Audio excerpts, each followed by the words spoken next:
Pihak BMKG menyebut masih aktifnya La Nina jadi salah satu faktor penyebab gelombang air laut yang mengalami peningkatan level hingga kondisi cuaca yang tidak menentu saat ini.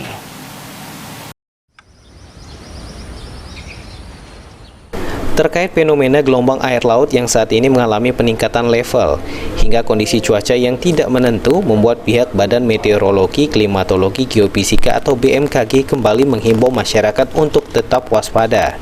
Diterangkan oleh Koordinator Bidang Observasi dan Informasi BMKG Stasiun Meteorologi Sultan Mahmud Badarudin II Palembang, Sinta Andayani. Kondisi cuaca yang tidak menentu disebabkan masih aktifnya La Nina di Samudra Pasifik. Kendati dalam kondisi lemah hingga saat ini La Nina sendiri masih dalam fase pemantauan oleh BMKG Pusat dan diperkirakan akan masuk ke kondisi netral atau menurun pada Juni 2023. Kendati kondisi La Nina sudah melemah, akan tetapi potensi cuaca ekstrim seperti hujan lebat dengan intensitas 50 hingga 100 mm per hari, disertai angin kencang dan petir masih ada di Sumatera Selatan secara umum. Oleh sebab itu, masyarakat diminta untuk tetap waspada saat beraktivitas di luar ruangan.